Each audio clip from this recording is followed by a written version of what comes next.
E fala, torcida São Paulina, começando mais um vídeo aqui no canal. O vídeo agora trazendo tudo que o Luiz Fabiano, o pessoal do Resenha, falaram do São Paulo, que venceu o Cruzeiro no final de semana, toda a polêmica do Arboleda e, obviamente, estreia amanhã pela Sul-Americana contra o Boston River do Uruguai. O tricolor que já está lá e deve ter mudança na escalação. Antes de mais nada, já sabe, deixa aí embaixo, deixa o seu like, se inscreva no canal, ative o sininho de notificações, tem vídeo todos os dias para vocês curtirem.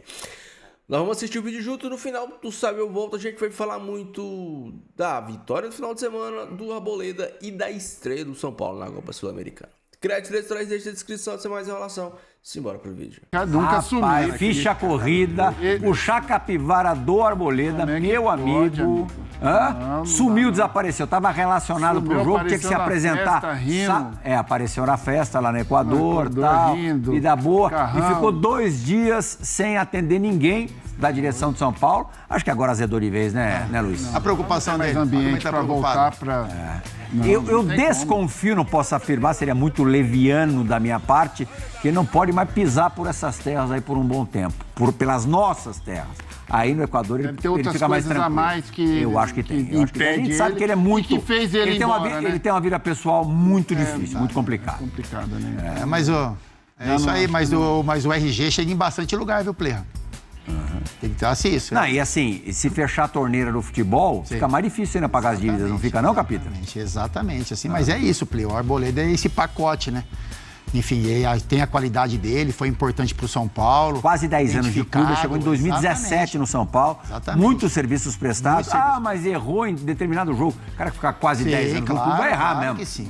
Mas teve incidência, negócio da camisa do Palmeiras. Fora de campo, Mas vários erros, inclusive fora de campo, mas é aquela questão, Pierre, quantas vezes certo ou errado, pra mim, ótimo, infelizmente. Sim, Só que quando você está entregando dentro de campo, tem algumas questões que é mais fácil serem resolvidas quando você dá trabalho fora. Quando você para de entregar dentro de campo... Dos zagueiros, mesmo ele já estando mais velho, agora atuais do São Paulo, pra mim ele é o melhor. Ainda é o melhor, vai fazer falta, mas chega num ponto, né, Luizão, que a indisciplina tem que ser cobrada, tem que falar mais alto a disciplina, né? Exatamente, eu concordo com isso, está totalmente errado, porém eu gosto de olhar para o processo que foi feito para que acontecesse uma coisa dessa, sabe? E aí coloca um pouco de culpa no Rui Costa, o Rafinha chegando agora, porque se já é decisivo às vezes que ele dá trabalho, quem está em volta dele tem que perceber que está acontecendo alguma coisa errada. Então, mas pode ter acontecido justamente do Rui Costa ter chocado agora com o Arboleda. Lembrando que o Rui Costa está no São Paulo desde 2021, mas ele não era a comissão de frente, ele não era o primeiro cara do futebol. Porque o erro tá claro, mas sim, às vezes eu falo pela minha experiência no Benfica como diretor técnico, eu ia pro campo não só para assistir o treino, e sim para ver aquele que saiu antes do campo, aquele que tá com cara fechada, aquele que não tá jogando. Sim, claro. Precisa antecipar ameaças para que esse tipo de coisa não aconteça. Lógico que para acontecer isso deve ter sido uma coisa muito grave, como você falou, o Arboleda tem uma vida fora de campo que pode ter prejudicado isso. Mas isso serve de aprendizado para que não aconteça com outros jogadores, porque nenhum jogador é maior que o já tinha virado uma figura meio folclórica lá, assim, sabe? Pra ele podia tudo, porque, enfim, todo mundo fazia vista grossa. Mas nenhum jogador é maior que o São Paulo, nenhum jogador é maior que o clube. Acho que agora realmente chegou no limite, transbordou. O Arboleda estaria no grupo do Abel Ferreira no Palmeiras, por exemplo? Não, jamais. Essa é a grande questão. Então, mas eu acho que tem outras coisas que fazem com que um jogador como o Arboleda não seja aceito no Palmeiras, entendeu? Não, por isso que eu digo que são limites. Toda arrumadinha. Então, esse é o grande problema. São limites que o clube tem que impor, cara. Sim. Por mais que você jogue muito bem, entregue muito dentro de campo, tem limites que o clube tem que impor. É que ele, em muitos momentos, ele era imprescindível. Talvez o jogador mais importante do São Paulo. É isso, Pierre. No momento que o São Paulo vivia e no momento que ele estava vivendo dentro do campo, São Paulo aguentou. Ô, Luiz, rapidinho, São Paulo goleou o Cruzeiro 4-1 sábado à noite no Morumbi, com quase 37 mil pessoas. Confesso a você que quando eu peguei a escalação, eu suei frio. Porque era um time sem nenhum volante marcador e 4 atacantes. Contra o Cruzeiro, que tem no seu ponto forte, ainda não demonstrado, é verdade, Mateuzinho, Gerson, Matheus Pereira. O São Paulo, claro, você precisa ver como é que a partida se encaminhou, o roteiro do jogo, o contexto. O São Paulo consegue o primeiro gol através de um pênalti. Para mim, não foi pênalti em cima do Arthur. Arthur fez um ótimo jogo. Para mim, não foi pênalti. Aí a gente está vendo o lance nesse momento. Achei que ele deu uma cavada.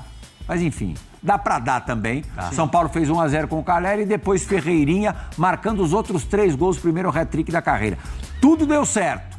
Mas eu continuo achando que ele foi ousado demais. O que você acha? Não, acho que ele apostou num jogo que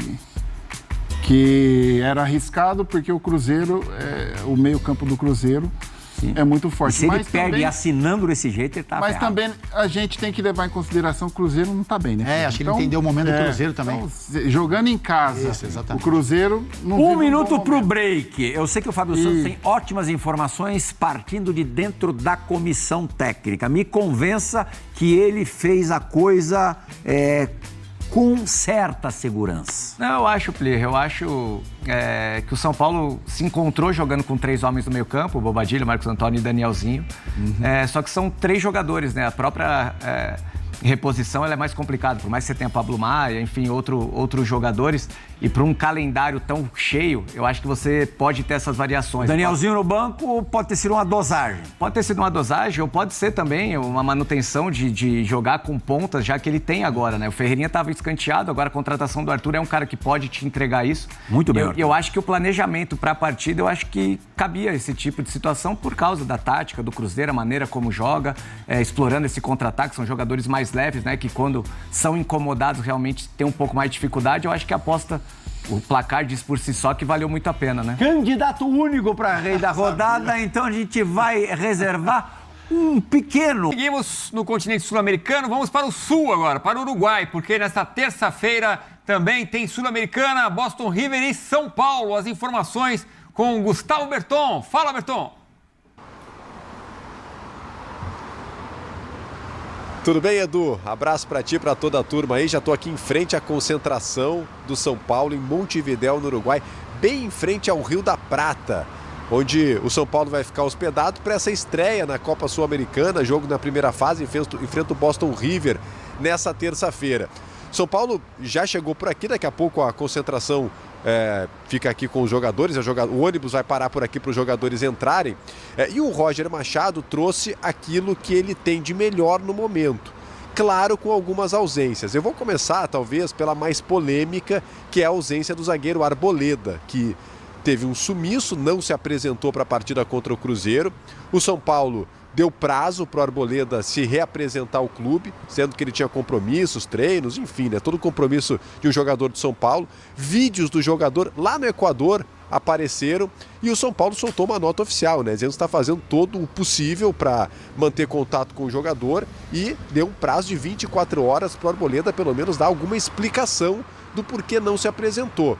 É mais um fato, né, nessa relação que é longa, né? O Arboleda está há 9 anos no São Paulo, é o jogador mais longevo desse elenco do São Paulo, mas é mais um capítulo dessa relação conturbada que sempre teve, né, entre Arboleda, São Paulo, altos e baixos, né? Um jogador que é muito considerado pela torcida, mas tem esse fator extra-campo e pode ser um ponto final nessa relação entre o zagueiro e o clube. O fato é que o Arboleda, obviamente, está fora dessa partida, dessa estreia na Sul-Americana. Outros 3 jogadores importantes não vieram. O também zagueiro Sabino, o Luciano e o Caleri, né, que teve um choque de cabeça, protocolo de concussão.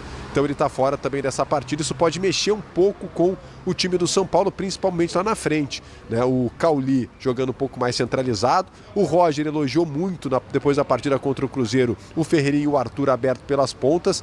E o André Silva lá na frente. Parece ser uma formação pelo menos plausível para esse time do São Paulo. Claro que o Roger não definiu ainda. E o Alan Franco está retornando, né? Depois de 2 jogos parado, ele está retornando ao time do São Paulo, foi concentrado, ele pode ser uma peça ali na vaga do Sabino lá atrás. Vamos ver o que o Roger está pensando para isso aí. O fato é que o Roger, além desses jogadores que ele não pode contar, trouxe o seu elenco principal. Não parece que vai poupar jogadores, mesmo sendo o Boston River, que é só o 13º colocado no Campeonato Uruguaio. É um time que está disputando pela segunda vez a Copa Sul-Americana. Disputou uma Libertadores, mas sequer chegou à fase de grupos. Na Sul-Americana que disputou, não passou da primeira fase. E até um dado curioso, viu, Edu? Passado até para os nossos colegas aqui do Brasil. Lá no estádio onde vai acontecer a partida, informações sobre a venda de ingressos, né? 200 ingressos até agora vendidos para a torcida do Boston River e 50 ingressos vendidos para a torcida do São Paulo. Então, dá para dizer que por enquanto tá meio a meio aí, né? Claro, um pouco maior para a torcida do local, mas procura ainda baixa, mas quase que meio a meio aí em relação ao time do São Paulo. Enfim, é o cenário que a gente tem, a partida é só amanhã, esse número deve crescer, obviamente, pelo menos o interesse da partida, mas é a estreia do São Paulo nessa Copa Sul-Americana em meio a um Campeonato Brasileiro onde o São Paulo ganhou um fôlego, essa que é a verdade. O empate contra o Inter fora de casa, a vitória contra o Cruzeiro, deram um fôlego aí para o Roger Machado, o time continua a parte de cima da tabela e agora tem essa estreia na Copa Sul-Americana, a gente vai ficar acompanhando tudo por aqui. E a gente volta dentro da programação da ESPN, claro, amanhã com essa partida entre Boston River e São Paulo, a estreia das duas equipes nessa Sul-Americana. Um abraço, Edu, pra ti e pra toda a turma aí. Até mais. Valeu, Berton. Um abraço pra você também. São Paulo chega em viés de alta com a grande atuação do Ferreirinha, goleada sobre o Cruzeiro. E com isso encerramos essa edição do Equipe F. Ozinho, quer... Meus amigos, a gente falou muito do bom jogo do São Paulo no final de semana. O São Paulo que jogou bem. Temos que ponderar o nível técnico do Cruzeiro, que ainda não se achou, é o lanterna do campeonato. Então, se o São Paulo goleia o Remo... Se o Remo tá na lanterna do campeonato, o São Paulo goleia o Remo, a gente ia ter que ponderar algumas coisas. O Cruzeiro hoje está na lanterna do campeonato, então a gente tem que ponderar também. O Cruzeiro não vive um bom momento, mas foi uma boa atuação do time, foi uma boa atuação dos pontas, talvez a melhor atuação aí do São Paulo nos últimos jogos, que começa o Roger a pôr as suas ideias em prática. O São Paulo vai jogar contra o Boston River e a minha grande dúvida é o que ele vai fazer agora. Eu acho que para jogar contra o Boston River a gente tem duas escolhas a fazer. Você colocar um time misto para poupar os jogadores para o final de semana, porque o São Paulo tem que pensar no Campeonato Brasileiro. Eu até estou dizendo isso e repito várias vezes aqui. Se o São Paulo se mantiver até a parada na Copa do Mundo, na parada da Copa do Mundo ali, primeiro, segundo, terceiro, a diferença de 2, 5 pontos, 3 pontos, 7 pontos que seja, o São Paulo deve ter um certo foco, deve ter uma certa visão interessante para o Campeonato Brasileiro, porque, cara, há quanto tempo o São Paulo não é campeão brasileiro? Se você vira na Copa do Mundo a 5 pontos do líder, a 3 pontos do líder, cara, você tá muito perto. O São Paulo pode abrir mão de uma das Copas para voltar com tudo no Campeonato Brasileiro, porque o Palmeiras não vai abrir mão da Libertadores, o Palmeiras não vai abrir mão da Copa do Brasil. E o Palmeiras, lógico, tem um elenco melhor, mas o Palmeiras se dividir em 3 competições e o São Paulo focar o seu time principal no brasileiro em uma Copa ao invés de duas, vamos focar na Sul-Americana, que para mim é mais fácil de ganhar do que a Copa do Brasil. Copa do Brasil, São Paulo chega ali nas oitavas e cai para alguém. Ok. Porque você tem o Campeonato Brasileiro, que você está em segundo colocado, a Copa Sul-Americana, que é uma Copa extremamente acessível, por mais que tenha camisas pesadas do São Paulo. Se a gente pegar o Santos não vive uma boa fase, o River não vive uma boa fase, o Atlético não vive uma boa fase. O São Paulo é o segundo colocado no Campeonato Brasileiro e tá na Sul-Americana. Se o São Paulo se ajustar, e aí vai depender muito do estilo do jogo do Roger Machado, de como esse time vai se encaixar com esse novo sistema que o Roger tá implementando, lesões, reforços, tudo isso. Acho que o São Paulo pode sim pensar no Campeonato Brasileiro, porque há quanto tempo o São Paulo se vislumbra em ganhar o Campeonato Brasileiro. Então, é algo pra gente pensar assim, algo pra gente, quem sabe, lógico, lá na frente, mas é algo pra gente, quem sabe, sonhar. O São Paulo que enfrenta o Boston River e pra mim, pode montar um time, porque o Boston River é o 12º, 13º colocado do Campeonato Uruguai. Se o São Paulo entrar com o Coronel, que pra mim, cara, a gente não viu o Coronel jogando ainda. O Rafael tem as suas boas atuações, mas também tem falhas. O Rafael sai mal do gol. O Rafael é um goleiro que fica plantado ali na pequena área. Não é um goleiro que joga um pouco mais adiantado. Tem os seus defeitos. E a gente não viu nada do Coronel, cara. Nada do Coronel.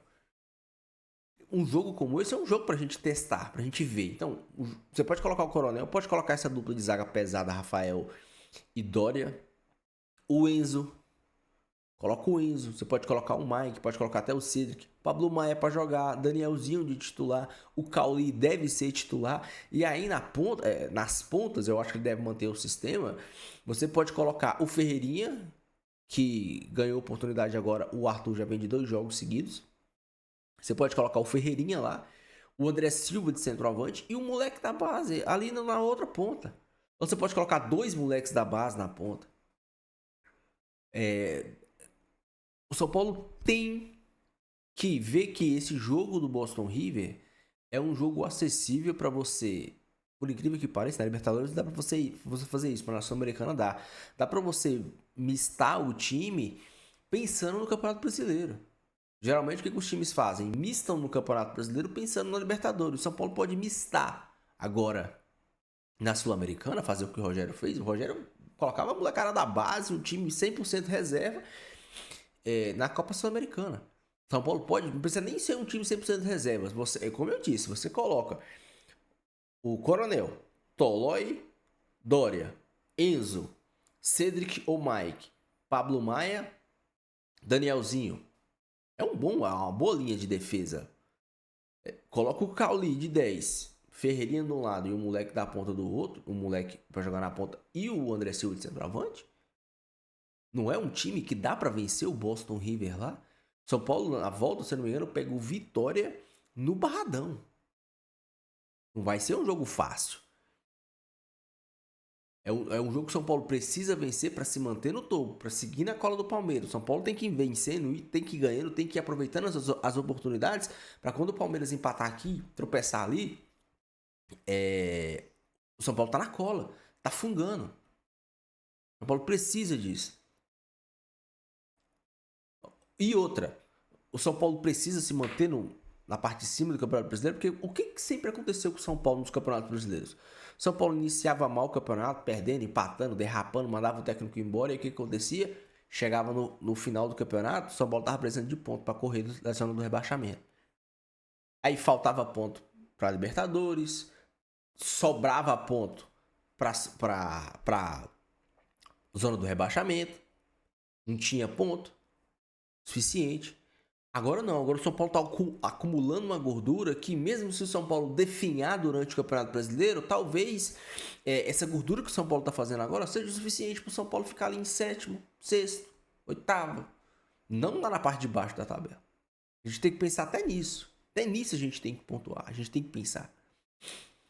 Há muito tempo o São Paulo não disputa o título do Campeonato Brasileiro. O São Paulo tem um jogo acessível agora. E tem um jogo... O São Paulo... Imaginemos que ele não queira poupar. Coloca o time titular no primeiro tempo, faz o resultado, faz 2-0 no resultado, fala, galera, vamos entrar no 12, vamos fazer gol, fazer 2-0. E no intervalo a gente dá uma segurada na galera. Pronto. Dá pra fazer isso também. Já pra pensar no Barradão. Porque agora, meu amigo, é sábado e terça, sábado e terça, sábado e terça, sábado e terça. Não tem pra onde esperar, não tem o que pensar mais. Agora, como dizemos aqui no Goiás, é o pau caindo, pau torando a folha o tempo todo. Deixa a sua opinião, deixa seu comentário, não esqueça de deixar o seu like, se inscrever no canal. Fiquem com Deus, até o próximo vídeo e valeu.